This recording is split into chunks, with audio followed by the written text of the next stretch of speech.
그 사람이 어떤 사람인가를 가장 잘해주는 많은 것들 중에 하나가 바로 그가 살아오면서 어떤 결정을 했는가를 살펴보는 것입니다. 그가 현재 아무리 좋은 말로 자신을 치장한다고 하더라도 숨길 수 없는 것이 자기가 해왔던 결정들이기 때문이죠. 그래서 그 결정들을 가지고 그 사람이 어떤 가치를 지녔고 어떤 성향을 가졌고 무엇을 생각하며 살고 있는가, 모든 것이 담겨 있는 것이라 하겠습니다. 흔히 모든 사람들이 다 관찰할 수 있는 정치인들의 행보가 있죠. 뉴스에 많이 나오니까 아무래도 많이 알려졌죠.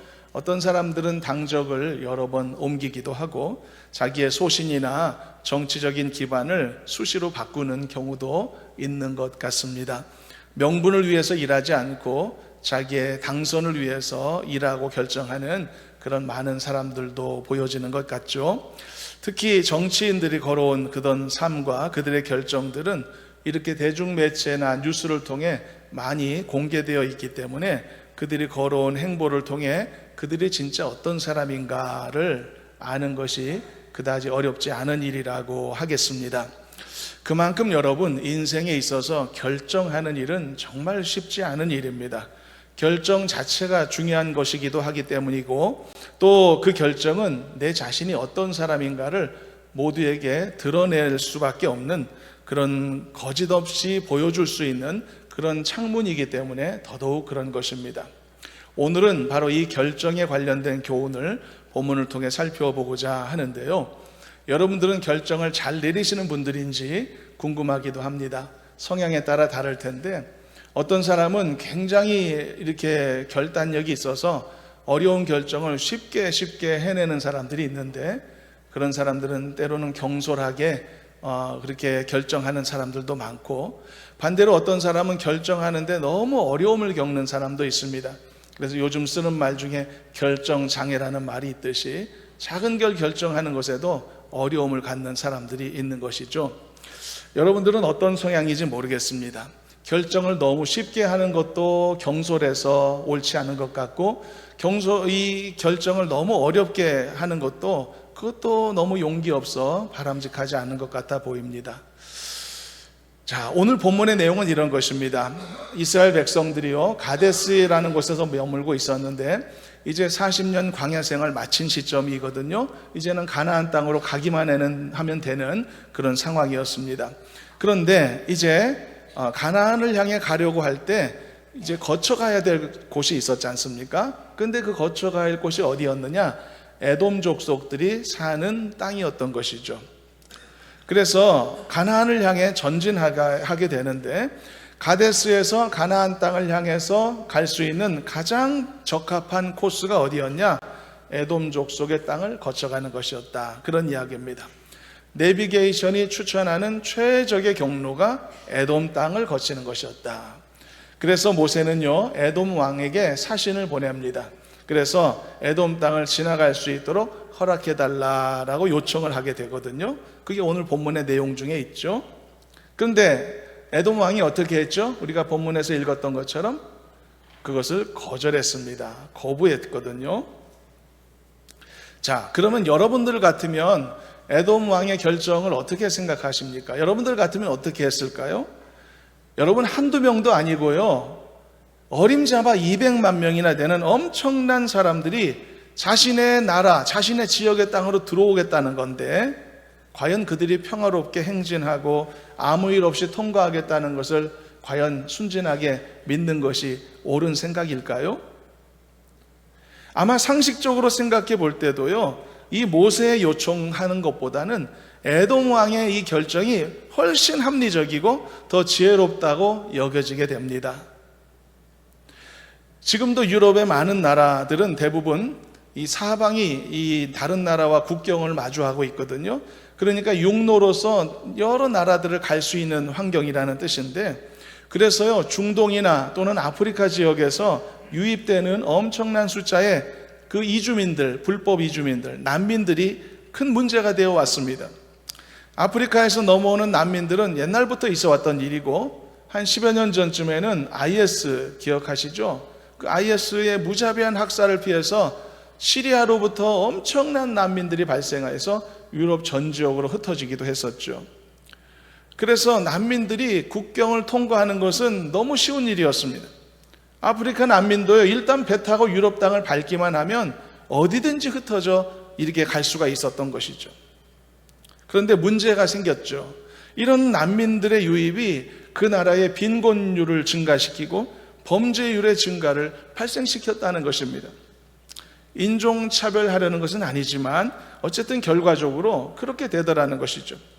그래서 요즘은 유럽의 많은 나라들이요, 인도적인 차원에서 난민을 자국으로 유입한 것에 대해 여러 모양으로 좀 후회하는 모습을 갖고 있다고 합니다. 이런 상황들을 감안해 보더라도 더더욱 이 엄청난 인원이 자기네 땅을 통과하겠다는 이 요청을 어떤 왕이 의심 없이 흔쾌히 예스라고 말할 수 있겠느냐는 것이죠.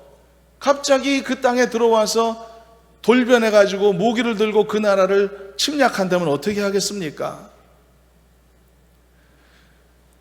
그러나 이 에돔 왕의 결정이 우리가 보면 매우 상식적이고 합리적인 결정이기는 했죠. 그렇지만 그보다 더 중요한 하나님의 뜻과 그 계획을 이해하지 못했고, 따라서 하나님의 뜻에 도전한 결과가 되었다는 점, 이 점에서 에돔 왕의 결정은 매우 큰 실수였다라고 이제 나중에 결론을 내리게 될 것인데요.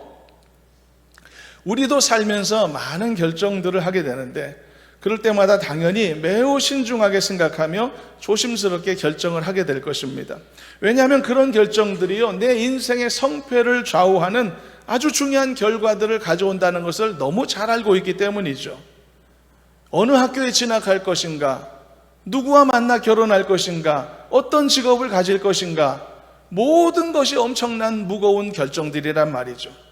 그래서 당연히 이런 중요한 결정들은 사람들이 생각을 거듭거듭 하게 되어 있고 신중하게 결정을 내리게 되어 있습니다.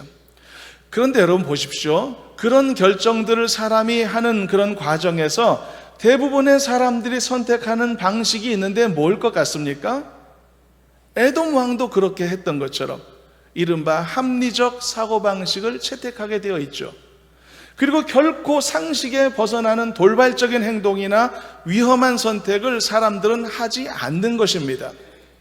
왜냐하면 내 인생은 소중하니까, 그리고 그 결정이 얼마나 큰 결과를 가져올 수 있는지를 알고 있으니까요.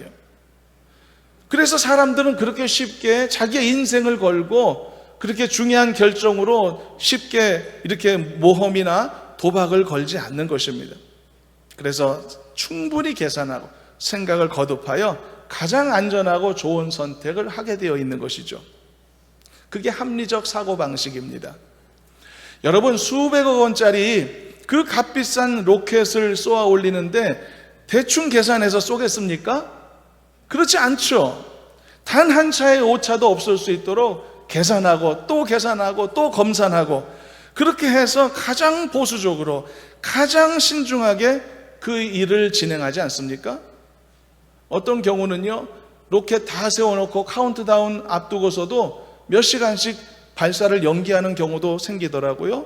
왜 그런가 봤더니 날씨가 좋지 않다고 그러더라고요. 가만히 보니까 맑은 하늘, 날씨 아무 문제 없는데 왜 날씨 가지고 그러는가 했더니 최적의 환경을 바라는 것이죠. 바로 최고의 환경을 선택하려는 그런 결정의 노력이라는 것이죠. 자, 그런 점에서 볼 때 이 에돔 왕은요, 자신의 입장에서는 가장 안전한 선택을 했던 겁니다. 가장 지혜롭다라고도 말할 수 있을 것 같습니다. 에돔의 입장에서 어떻게 이스라엘을 믿습니까? 그들이 말썽 하나 일으키지 않고 조용히 지나가기만 하겠다는 말을 어떻게 믿겠냐는 거죠. 물론 여러분, 모세는요, 사신을 보내서 충분히 약속하기도 했죠. 아무 일도 없을 겁니다 라고 말이죠. 심지어 본문에서 보는 것처럼 우리가 읽었듯이 에돔 땅을 지나갈 때 에돔 땅의 우물물조차도 마시지 않겠습니다 라고 다짐까지 했단 말이죠. 혹시 에돔 땅 지나면서 우리 짐승이 또 뭐 사람이 물을 마시면은 물값까지 내겠습니다 라고까지 말했단 말이죠. 그럼에도 불구하고 에돔 왕은 꿈쩍도 하지 않았죠. 못 믿겠으니까. 자, 그렇다면 이게 에돔 왕의 결정이었고요. 이제 이 상황에서 모세의 결정을 보겠습니다. 모세는 어떻게 결정했을까요? 결과적으로요, 이스라엘 백성들은 모세는요, 이 에돔 땅을 통과하는 방법을 포기했습니다. 포기하는 결정을 했단 말이죠. 이게 모세의 결정입니다. 좀 의아한데요. 21절 말씀 본문을 한번 읽어보고 말씀을 진행하겠습니다. 함께 합독합니다. 에돔 왕이 이같이 이스라엘이 그의 영토로 지나감을 용납하지 아니하므로 이스라엘이 그들에게서 돌이키니라. 에돔 왕이 허락하지 않으니까 이스라엘이 어떻게 했다고요? 돌이켜 갔다는 것이죠. 다른 성경을 보면 그 대신 이스라엘은 어떻게 가나안으로 북진을 하느냐 하면 에돔 땅을 돌아서서 우회해서 이렇게 먼 길로 돌아서 갔다라고 말하고 있습니다. 내비게이션이 가르쳐 주었던 최적의 이 코스를 포기했던 거죠. 먼 쪽으로 갔다는 거죠. 자, 여기서 우리가 얼핏 생각하면은 왜 이스라엘이 에돔 땅을 통과하는 것을 포기했는가 의구심을 가질 수도 있을 것 같습니다. 왜 그들의 허락을 받으려고 했지? 너무 착했던 거 아니야? 왜 허락받아야만 하지? 가나안 땅으로 직진하는 거는 그들에게도 좋은 일이고 하나님도 기뻐하시는 일이 아니었나? 그냥 믿음으로 전진하는 게 더 나은 선택 아니었을까? 만일 모세와 백성들이 이런 선택을 했다면 어땠을까요? 당연히 하나님이 지켜주시지 않았을까? 이게 맞는 생각 같단 말이죠.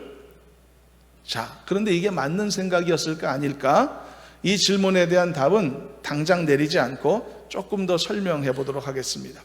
자, 그런데 일단 여러분, 이 모세의 선택은요, 모세와 이스라엘의 불신의 결과가 아니라 매우 정상적이고 올바른 하나님의 뜻에 대한 순종의 결과였다는 사실입니다. 바로 그 이유에 대한 설명은 이제 이후에 이루어지겠지만 어쨌든 일단 결론을 내리면 모세의 선택은 옳은 선택이었다. 그래서 우리가요, 우리의 삶에서 이루어지는 모든 결정들에 대해서도요, 단순히 합리적인 기준, 이 한 가지만 가져서는 안 된다라고 말씀하는 것입니다. 여러분, 사실 합리적인 사고, 상식적인 사고도 사실 매우 중요합니다. 이것은 우리가 생각하는 것보다 훨씬 더 중요한 문제이기도 하죠. 왜냐하면 이 세상에 많은 사람들의 많은 결정들이 적어도 이런 기준도 미달된 것들이 무수히 많기 때문입니다. 합리적이지도 않고 상식적이지도 않은 결정들이 너무나 많이 이루어지고 있기 때문이기도 하죠. 그래서 세상 모든 사람들이 상식적이기만 해도, 합리적이기만 해도 이 세상이 훨씬 더 나은 세상이 될 수 있었으리라고 보기도 합니다. 지도자 한 사람이요, 한 사람의 잘못된 결정 때문에 없어도 될 엄청난 전쟁이 발생한다든지, 또는 한 나라가 한 사람의 지도자 때문에 단기간에 빈곤한 나라로 전락한다든지, 이런 일이 없지 않음을 우리가 보기도 하지 않습니까? 그 사람들이 그런 무모한 결정을 하지 않고 적어도 합리적이고 적어도 상식적인 선에서만 결정했더라도 이런 불행한 일이 방지될 수 있었을 것이란 말이죠. 그만큼 합리적이고 상식적인 결정 기준도 높은 가치를 지닙니다. 중요하지 않은 게 아닙니다. 그런데 더 중요한 것은 이것이 전부가 아니라는 사실이죠. 여기에다가 하나님의 뜻과 그 섭리를 깨닫는 것이 반드시 필요하다는 것입니다. 그래야만 올바른 결정을 내릴 수 있다는 뜻입니다. 오늘 본문을 보면은 전혀 다른 두 사람의 두 가지 결정이 나타나고 있죠. 첫째는 에돔 왕의 결정이었고 둘째는 모세의 결정이었습니다. 에돔 왕은 절대 이스라엘이 자기 땅을 통과하면 안 된다고 판단하고 합리적이고 상식적이고 사실 우리가 봐도 이해할 수 있는 결정을 내렸죠. 그리고 모세는 어떻게 했다고요? 그런 에돔 왕의 이 저지에 정면으로 돌파하지 않고 오히려 다른 길로 돌아가는 선택을 했단 말이죠. 근데 우리 생각으로는 여기에서 에돔 왕의 결정이 더 잘한 결정처럼 보인단 말이죠. 적어도 그의 결정은 수긍이 가는 결정이니까. 반대로 모세의 결정은 좀 의구심이 든단 말이죠. 왜냐하면 모세가 모세이니까요. 모세가 평범한 사람 아니었으니까. 그렇기 때문에 신앙적인 어떤 가치 판단의 기준으로 볼 때 모세의 결정은 이건 혹시 불신의 결과는 아니었을까? 혹시 두려움의 결과는 아니었을까? 라는 생각이 들기도 한단 말이죠. 좀 더 과감하게 돌파할 수 있지 않았나? 왜냐하면 그들은 지금 다른 곳에 놀러 가는 게 아니라 하나님이 허락하신 땅을 향해 전진하는 사람들이었기 때문이죠. 이 엄청난 명분 아닙니까? 엄청난 사명 아닙니까? 그렇다면 이 두 사람의 결정을 우리가 어떻게 평가할 수 있을까? 이들의 결정의 평가에 대해서 우리가 완벽한 성경적 정답을 얻을 수 있을까? 그런데 감사하게도 이 두 사람의 결정들이 옳았는지 또는 틀렸는지에 대해서 성경의 분명한 말씀을 얻을 수가 있습니다. 한 가지씩 우리가 평가해 보겠습니다. 먼저 에돔 왕의 결정은요, 매우 상식적이고 합리적이었지만 그 속에는 하나님의 깊은 뜻과 섭리를 이해할 수도 없고 그리고 참고하지도 못했던 바로 그런 결정이었다는 것이 사실입니다. 가나안 땅을 향해 전진하는 이스라엘을 가로막은 에돔 왕의 이 결정은 마치 어떤 결정과 같았냐면요, 출애굽 당시에 이 백성들의 출애굽을 저지했었던 애굽의 바로 왕과도 같은 어리석은 결정이었던 것이죠. 바로 왕도 어땠죠? 당시 개인의 사유재산이었죠. 이스라엘 백성들은 노예들이었으니까 국가의 엄청난 자산들이었죠. 그렇게 말할 수 있었던 이 수백만 명의 노예들을 아무런 대가도 없이 풀어주는 왕이 세상에 어디 있겠습니까? 엄청난 국부가 유출되는 것인데 누가 그런 일을 흔쾌히 오케이라고 말할 수 있겠습니까? 제정신이 아니면 그렇게 할 수 없는 거죠. 애굽 왕이 바보이겠습니까? 그러나 바로 왕에게도 없었던 게 한 가지 있었죠. 그게 바로 이 모든 일을 계획하시고 이끄셨던 하나님의 거대한 계획과 섭리를 바라보는 눈이 없었던 것입니다. 그래서 이스라엘을 끝끝내 내보내지 않고 고집을 부렸지 않습니까? 그의 결정이 굉장히 합리적이고 당연한 것처럼 보여졌지만 그 결정의 결과가 어땠습니까?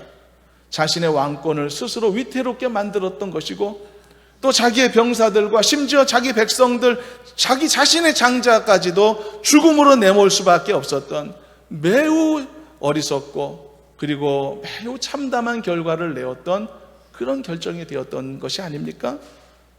자, 그렇다면 이 에돔 왕의 결정은 이 바로 왕의 결정처럼 어리석은 것이었다라고 어떻게 확신할 수 있을까요? 이 이스라엘을 방해했던 에돔 족속에게 어떤 하나님의 심판과 예언이 있었는가 성경에 많이 나와 있기 때문에 정답을 알 수가 있는데 그 중에서 한 구절만 소개하겠습니다. 아모스 1장 11절 말씀인데요, 함께 한번 읽어보시도록 하겠습니다. 읽어봅니다. 여호와께서 이와 같이 말씀하시되 에돔의 서너 가지 죄로 말미암아 내가 그 벌을 돌이키지 아니하리니 이는 그가 칼로 그의 형제를 쫓아가며 긍휼을 버리며 항상 맹렬히 화를 내며 분을 끝없이 품었음이라. 하나님의 심판의 이유거든요. 형제라는 말이 나오는데 형제가 누굴 것 같습니까? 이스라엘입니다. 아니, 이스라엘과 에돔 족속이 형제이냐? 예, 맞습니다. 형제였습니다. 그런데 그 형제 같은 이스라엘에게 이렇게 나쁜 짓을 많이 했다는 것이죠. 그들은 굉장히 가까운 사이였습니다. 그런데 긍휼을 여기지 않았다는 것이죠. 자, 그렇다면 이번에는 모세의 결정에 대한 평가를 한번 다시 해보겠습니다. 이 모세의 결정은 합리적인 기준으로 보더라도 사실상 잘한 결정이라고 말할 수 있습니다. 왜냐하면 백성들의 안전을 도모한 결정이었으니까요. 그리고 여기서 한 가지 더 알아야 될 것이 있다는 사실, 그것은 바로 하나님의 깊은 뜻과 섭리의 관점으로 보더라도 하나님의 뜻에 정확히 부합했던 놀라운 결정이었다는 사실입니다. 일단 이 모세의 결정의 의미를 좀 더 잘 이해하려면 에돔 족속이 어떤 사람들인가를 조금 더 봐야 될 필요가 있습니다. 에돔 족속은요, 창세기에 나오는 야곱의 형이 누구죠? 에서죠. 그 에서의 후손들이 에돔 족속인 겁니다. 그러니까 이스라엘 민족과는 혈통적으로 굉장히 가까운 관계였던 것이죠. 그래서 하나님은요, 일찍이 이 에돔 족속에게도 다른 자들에게 빼앗기지 않을 땅을 허락해 주신 바가 있었습니다. 창세기 36장을 보면은 하나님은 에돔 족속에게, 에서의 후손들에게 세일산에 거주할 수 있도록 이끄셨던 것을 볼 수가 있죠. 이렇게 에돔이 이스라엘과 밀접한 관계였었기 때문에 모세도 그래서 감히 사신을 보내서 에돔에게 이런 호의를 요청할 수가 있었던 것입니다. 명백한 대적자의 관계로 인식됐다면 이런 사신을 보낼 수야 있었겠습니까? 모세가 사신을 보내서 이 에돔의 왕에게 말했던 내용 중에 14절만 한번 본문에서 읽어보도록 하겠습니다. 14절 말씀 같이 합독해 봅니다. 모세가 가데스에서 에돔 왕에게 사신을 보내어 이르되 당신의 형제 이스라엘의 말에 우리가 당한 모든 고난을 당신도 아시거니와. 여기서도 모세가 에돔 족속을 뭐라고 불렀죠? 형제라고 불렀습니다. 형제가 맞는가 봅니다. 아, 형제구나. 그렇게 가까운 관계구나. 이것은 단지 호의를 바라는 마음으로 친근함의 표현으로서 상투적인 문구로 형제라고 말한 거 아닙니다. 실제로 굉장히 가까운 관계였던 것이죠. 이런 이유들이 있었기 때문에 하나님도 에돔 족속에게 대해서는요, 여타의 이방인들이나 심판받게 될 가나안 족속들과 동등하게 대우하지 않으셨음을 알 수가 있습니다. 그래서 그들에게 이미 허락하셨던 에돔 땅도, 세일산을 중심으로 했던 그 에돔 땅도 그들의 영토를 파괴하시려는 계획을 갖지 않으셨던 것입니다. 하나님이 이스라엘에게 가나안 땅을 주시겠다고 약속했는데 에돔 땅은 가나안 땅에서 제외된 겁니다. 하나님이 주시겠다고 약속하신 땅이 아니었죠. 비록 이스라엘을 통과시키지 않겠노라고 하는 에돔 왕의 이 고집스러운 결정은 하나님의 뜻과 섭리에 반대되는 어리석은 결정이었지만은, 그럼에도 불구하고 에돔 족속을 하나님은 암몬이나 모압 족속처럼, 아말렉 족속처럼 대하셔서 이스라엘의 전진을 방해하는 자들을 다 망하게 하셨던 그런 식으로 대하지는 않으셨던 것입니다. 오히려 모세와 이스라엘 백성들이 길을 우회해서 다른 길을 선택하도록 하심으로 그들을 향한 하나님의 뜻이 무엇인지를 분명하게 알게 하셨던 것이죠. 신명기 말씀 속에 에돔 족속에 관한 이런 하나님의 말씀이 기록되어 있는데 참고로 읽어보는 것이 유익하겠습니다. 신명기 23장 7절입니다. 함께 읽어봅니다. 너는 에돔 사람을 미워하지 말라. 그는 내 형제임이니라. 애굽 사람을 미워하지 말라. 네가 그의 땅에서 객이 되었음이니라. 형제가 맞네요. 하나님이 말씀하셨으니까 그는 너의 형제다. 미워하지 마라. 바로 이런 하나님의 기쁜 뜻이 있었기 때문에 에돔 족속과 부딪히지 않기로 했던 모세의 결정은 매우 지혜로웠다. 그리고 합리적이었다. 그뿐 아니라 하나님의 뜻과도 연결되었다는 것을 확인할 수가 있었던 것입니다. 그리고 우리는 이 모세의 결정을 정확히 판단할 수 있게 하는 매우 중요한 진술들을 더 성경에서 발견할 수 있는데, 이 말씀은요, 이 정황 정도가 아니라 아예 그냥 정답을 말해주는 답안지 같은 말씀입니다. 놀라운 말씀인데요, 신명기 2장 4절에서 7절을 우리 다 같이 한번 읽어보도록 하겠습니다. 사실상 모세의 이 결정에 관한 모든 설명을 해줄 수 있는 정답지 같은 것입니다. 함께 읽어봅니다. 너는 또 백성에게 명령하여 이르기를 너희는 세일에 거주하는 너희 동족 에서의 자손이 사는 지역으로 지날지인데 그들이 너를 두려워하리니 너희는 스스로 깊이 삼가고 그들과 다투지 말라. 그들의 땅은 한 발자국도 너희에게 주지 아니하리니 이는 내가 세일산을 에서에게 기업으로 주었음이라. 너희는 돈으로 그들에게서 양식을 사서 먹고 돈으로 그들에게서 물을 사서 마시라. 내 하나님 여호와께서 네가 하는 모든 일에 내게 복을 주시고 네가 이 큰 광야에 두루 다님을 알고 내 하나님 여호와께서 이 40년 동안을 너와 함께 하셨으므로 너에게 부족함이 없었느니라 하시기로. 놀랍지 않습니까? 이 말씀을 보면 모세의 결정이 왜 상식적이고 합리적이면서 하나님의 뜻에 부합하기까지 했는지 명쾌하게 알게 되지 않습니까? 에돔 땅을 통과해야 되는 그 시점에 하나님은 모세에게 분명하게 말씀하셨습니다. 너는 에서 자손이 사는 지역을 가게 될 텐데 삼가해라. 그들이 너를 무섭게 여겨도 그들을 무시하지 말아라. 그들이 너를 두려워하겠지만 다투면 안 된다. 싸우지 말아라. 그들의 땅은 한 발자국도 내가 너희들에게 줄 땅이 아니다. 왜냐하면 내가 그들에게 기업으로 준 곳이기 때문이다. 그러므로 너는 그 지역을 통과할 때 돈으로 그의 양식을 정당하게 사 먹고 물값도 내라 라고 말한 것이죠. 나 하나님께서 너희들을 40년 동안 광야 생활할 때 어떻게 먹이고 입혔는지 생각하고 걱정하지 말아라. 내가 다 공급할 것이니까 염려하지 말아라. 그렇게 말씀하신 겁니다. 저는 이 신명기 말씀의 해설을 보면서 소름이 돋음을 느끼는데 여러분들은 어떠신지 모르겠네요. 여러분, 민족의 운명을 가름하는 중대한 결정들을 내릴 때 얼마나 모세가 이렇게 정확하고 이렇게 치밀하게 하나님의 뜻에 부합하는 결정을 내려왔는가 할 수 있는 대목 아닙니까? 모세가 자기 생각과 자기 판단, 자기 경험을 앞세우지 않았고 얼마나 하나님의 말씀에 귀를 기울이면서 그의 뜻에 맞는 결정을 해왔는지 이 본문의 사례를 통해 우리가 엿볼 수 있기 때문인 것이죠. 어쩌면 우리는 이 신명기의 해설이 없었다면 에돔에게 정면 도전하지 않고 그 많은 백성들을 이끌고 피곤하게 먼 길을 돌아가는 결정을 했던 이 모세의 결정을 크게 오해했을지도 모릅니다. 그리고 함부로 비판했을지도 모르죠. 왜 그럴 수밖에 없어? 옛날에 10명의 정탐꾼들이 가졌던 그 적들에 대한 두려움이 또 도졌구나. 또 가나안 정탐꾼들의 그 트라우마를 여전히 벗어내지 못했구나. 그렇게 말했을지도 모르죠. 왜 가나안 땅을 향한 전진을 두려워하나? 왜 어리석은 정탐꾼의 잘못을 반복하려 하는가? 믿음으로 전진하는 게 더 옳은 선택 아니야? 적들을 돌파해야 되는 것 아니야? 우리들이 놀러 가는 거야? 가나안 땅 가는 거잖아. 이게 믿음의 용사다운 모습이 아니겠는가? 신앙의 가치적 관점에서만 볼 때 어쩌면 우리는 충분히 이렇게 생각할 수도 있습니다. 그리고 조금도 고민 없이 이게 정답이야 라고 주장했을지도 모르죠.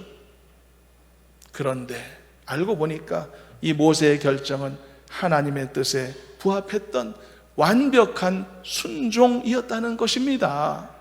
그래서 말씀 서두에서 우리 인생들도 수많은 결정을 할 때 완벽하기 위해서는 그저 합리적인 결정, 그저 상식적인 기준으로만은 부족하다라고 말씀한 것입니다. 그 상황에 대한 하나님의 뜻을 알아야만 하는 것입니다. 하나님이 어떤 다른 생각과 어떤 뜻을 품으셨는가 정확히 파악하고자 해야 하는 것입니다. 그래야만 모세와 같은 완벽한 결정을 내릴 수 있게 되는 것입니다. 사실 이 모세의 결정은 정확히 표현하면 결정도 아니고 결단도 아닙니다. 정확히 말하면 순종이었습니다. 순종이었습니다.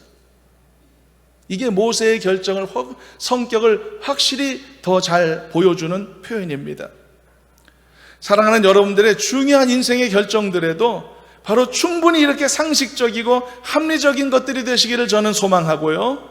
거기다가 하나님의 깊은 뜻과 섭리를 온전히 이해하고 깨닫는 지혜까지 갖추어지는 은혜가 있기를 주님의 이름으로 축원합니다. 그래서요, 더 나아가서 여러분들의 인생의 결정들이 하나님을 향한 순종의 행위로서 하나님 앞에 온전히 인정받는 완벽함까지 갖추는 은혜가 있기를 주님의 이름으로 축원합니다. 모세가요, 얼마나 하나님의 뜻에 정확하게 부합하는 결정을 했는가. 오늘 본문 속의 한 대목에서도 그것을 알 수 있는데 본문 중에 19절을 한번 읽어보겠습니다. 19절 읽어봅니다. 이스라엘 자손이 이르되 우리가 큰 길로만 지나가겠고 우리나 우리 짐승이 당신의 물을 마시면 그 값을 낼 것이라. 우리가 도보로 지나갈 뿐인즉 아무 일도 없으리이다 하나. 모세가 하나님 말씀하신 그대로 했던 것을 알 수 있습니다. 이 모세의 아이디어가 아니었던 거죠. 모세가 뭐라고 말했죠? 물을 먹더라도 물값 다 내겠습니다. 걱정 마십시오. 상식적으로 그런데 이런 식의 간청을 하는 방식은요, 여러분 그거 아십니까? 지금까지 이스라엘이 광야 생활 40년을 살면서 생존해왔던 방식과는 전혀 맞지가 않습니다. 너무 이질적입니다. 그들은요, 지금까지 어떻게 살았습니까? 추격하는 대적들을 무찌르며 살았고요, 홍해바다를 건너왔던 사람들입니다. 자신들을 가로막던 아말렉 족속을 하나님이 어떻게 무찔러 주시는지를 눈으로 생생하게 봤던 증인들이기도 했죠. 이스라엘은 치열하게 살았습니다. 부딪히며 살았고 견디며 살았고요, 쟁취하면서 그렇게 광야를 지나왔던 사람들입니다. 그런데 이제 와서 에돔 족속 앞에서, 심지어 자기들을 무서워하는 에돔 족속 앞에서 좀 통과해 주시면 안 돼요? 물값 다 낼 테니까 지나가게 해주세요, 이렇게 읍소한다니 이게 말이 되는 모양이냐는 것이죠. 이해가 되지 않는 방식입니다. 그들은 이렇게 살아온 사람들이 아닙니다. 그럼에도 불구하고 모세가 이런 결정을 했던 이유가 무엇이었을까? 우리가 앞에서는 의구심을 가졌었지만 이제는 아닙니다. 알고 보니까 이게 모세의 머리에서 나왔던 결정이 아니고 정확한 하나님의 뜻이었으며 하나님의 명령이었다를 우리는 크로스 체크를 했던 것이죠. 그래서 이 사실이 놀랍다고 말씀한 것입니다. 그리고 여러분, 이 사실에 소름이 돋는 이유가 한 가지 더 있는데, 이런 모세의 지혜로운 결정이 이 한 가지만은 아닐 것이라는 사실을 우리가 짐작할 수 있기 때문입니다. 비록 우리는 오늘 본문의 사례만 정확하게 말씀을 통해 검증이 가능했기에 이 사실에 엄청난 의미를 부여하고 이 말씀을 나누고 있지만, 성경에 기록되어 있지 않고 따라서 우리에게 알려지지 않은 수많은 모세의 결정과 그 결단들이 바로 이런 과정을 통해서 이루어졌으리라고 생각이 될 때 가슴이 뭉클해지는 것입니다. 모세가 이런 지도자였구나, 모세가 이런 사람이었구나. 그래서 성경에서 말하기를 사람이 자기 친구와 대화함 같이 하나님은 모세와 대면하여 말씀하셨다, 이런 말씀이 가능할 수 있었구나. 참 놀라운 일이 아니겠습니까? 그래서 우리는 이제 한 가지 결론에 도달하게 되는 것입니다. 분명한 사실은 인간이 하나님의 뜻 안에서 정말 잘 살아가기 위해서는 상식과 합리적인 사고로 무장하는 것만으로는 매우 부족하다는 것을 깨닫는 것입니다. 그래서 우리는 항상 모든 결정들을 앞에 두고 하나님 앞에 질문할 수 있어야 합니다. 하나님의 뜻을 구할 수 있는 사람이 되어야 합니다. 그래야만 나의 지혜와 나의 상식과 나의 합리적 사고에다가 덧붙여져서 하나님의 뜻을 알게 되는 그런 은혜가 주어지게 되고, 그렇게 된다면 내가 행하는 그 결정을 통해서 하나님이 나에게 뭘 원하시는가, 또는 하나님이 나의 자녀들에게 뭘 원하시는가, 또는 하나님이 교회와 이 세상을 향해 어떤 말씀을 하시는가, 이것이 더 선명하게 우리 앞에 보여지게 된다는 사실이죠. 모세는 바로 이것을 가장 지혜롭게 적용한 인물이 되었다는 말씀입니다. 저는 여러분 모두가 바로 이런 지혜로운 결정자들이 될 수 있기를 간절히 소망합니다. 여러분 개인의 인생이 얼마나 중요합니까? 여러분 개인의 인생을 위해서도 얼마나 중요한 결정을 해야 됩니까? 그 결정마다 지혜롭기를 원하고 충분히 상식적이기를 원하고 덧입혀져서 하나님의 뜻에 부합되는 것들이 되기를 주님의 이름으로 축복합니다. 여러분들의 가정이 또 얼마나 소중합니까? 여러분들의 자녀들이 장성했든 어리든 얼마나 소중합니까? 여러분들의 가정의 앞날과 자녀들의 앞날도 바로 하나님께서 이렇게 귀하게 이끌어 주시고 그것을 위한 모든 결정들이 하나님이 기뻐하시는 것만으로만 이루어지는 은혜가 있기를 주님의 이름으로 축원합니다. 그것을 위해서 충분히 상식적이고 충분히 합리적인 사람이 되시고 그것에 만족지 마시고 하나님 앞에 뜻을 구하는 지혜로운 기도자들이 되시기를 바랍니다. 우리가 때로는 나라를 위해서 기도하기도 하고 교회를 위해서 기도하는 모든 우리의 이 큰 기도들이 바로 이러한 모든 조건들이 갖추어진 귀하고 아름다운 기도들이 되었으면 좋겠습니다. 그럴 때 우리의 기도가 응답되는 그것이 하나님의 뜻이 이루어지는 것과 동등한 것이 되어서, 그래서 우리가 헛된 것을 구하는 기도자들이 아니라 하나님의 기뻐하시는 것을 구하는 기도자들로 더 새롭게 거듭나는 저와 여러분들이 되기를 주님의 이름으로 축원합니다. 한 가지만 더 말씀합니다. 이 우리의 다짐과 우리의 이 결정이 조금 더 힘을 얻도록 하기 위해서, 우리 모두를 격려하기 위해서 한 가지만 덧붙이는데, 하나님의 뜻과 계획이요 항상 나의 상식, 인간적인 상식과 합리적인 사고에 반대되어 있을 것이라고 하는 지레짐작을 주의하시기를 바랍니다. 때로는요, 하나님의 뜻과 계획이 인간의 상식과 합리적 사고에 반대되는 경우도 만에 하나 있기도 합니다. 그렇지만 거의 더 많은 경우는 하나님의 뜻과 생각이 우리의 상식과 경험과 합리적인 사고와 그다지 틀리지 않는 경우가 훨씬 더 많다는 것을 잊지 않으셨으면 좋겠습니다. 여러분, 호세아 선지자 아시죠? 그 호세아 선지자가 누구와 결혼했죠? 고멜과 결혼했죠. 고멜이 어떤 사람이었죠? 음란한 여인이었죠. 세상에 어떤 사람이 이런 여자와 결혼합니까? 모르면서 결혼했다면 몰라도. 이 호세아의 결정은 자기 인생에 엄청난 무게감이 있는 결정이었음에도 전혀 이성적이지도 않았고 상식적이지도 않았고요, 지혜롭지도 않았단 말이죠. 그런데 어떻게 그가 그렇게 결정했죠? 하나님의 명령이 있었기 때문이죠. 이처럼 나의 합리적 사고와 하나님의 결정이 충돌을 일으키는 경우가 간혹 있기도 합니다.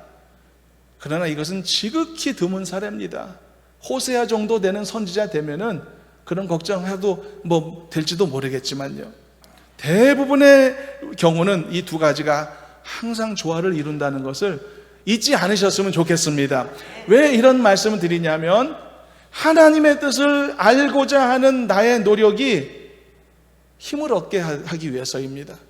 때로는 하나님의 뜻을 알고 싶어 하지 않는 경우도 있는 것 같습니다. 왜 그럴까? 심리를 들여다보면은 나는 이런 생각을 품고 이런 욕심을 갖고 있는데 하나님의 뜻을 알게 되면 내 생각과 하나님의 뜻이 맞지 않는 경우가 생길지 몰라서 그게 싫고 두려워서 하나님의 뜻을 구하지 않는 경우들도 분명히 있는 것 같습니다. 그렇게 하지 않아도 된다고 말씀하고 있는 것입니다. 그러므로 인생의 중요한 결정들을 두고 하나님께 기도하여 질문하는 것을 두려워하지 마시기를 바랍니다. 하나님께 기도하고 응답받으면 반드시 내 생각과 반대될 거기 때문에 나는 내 생각을 부인해야 되지 않는가 지레 겁먹지 마시길 바랍니다. 물론 하나님의 뜻이 내 앞에 분명히 보여졌으면 전적으로 순종하는 것은 나의 의무이고 나의 사명인 것은 너무 당연합니다.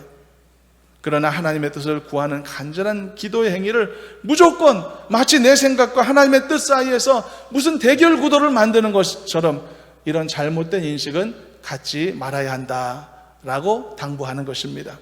그러므로 안심하고 용기를 내서 하나님의 뜻을 더 기쁨으로 구하는 성도들이 되시고 기도자들이 되시기를 주님의 이름으로 축원합니다. 말씀을 맺습니다.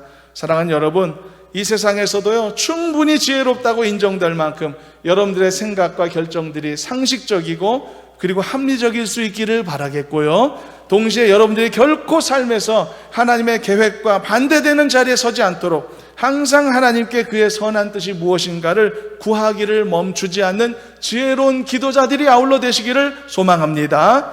그럴 때 모세가 이 중대한 민족의 이 갈 길을 결정함에 있어서 완벽하게 하나님의 뜻에 부합하는 결정했던 것처럼 여러분들도 너무나 중요한 여러분들의 인생길을 결정할 때, 그리고 여러분들의 사랑하는 자녀들의 앞길을 위해 간절히 기도하실 때 완벽한 하나님의 뜻을 알게 될 것이고, 뿐만 아니라 알게 된 그 뜻에 기쁨으로 순종하게 되는 행복한 믿음의 사람 될 줄로 믿습니다. 이런 은혜로운 성도의 삶의 주인공들이 다 되기를 주님의 이름으로 축원합니다. 하나님 감사합니다. 저희들에게 베푸신 삶에서 정말 하나님의 뜻이 이루어지기를 소망하는 마음으로 함께 이 말씀을 나누었습니다. 저희들의 생각을 주관하시고 우리들의 결정 가운데 함께 하시사 하나님의 귀한 뜻만이 이루어져 가도록 축복하여 주시옵소서.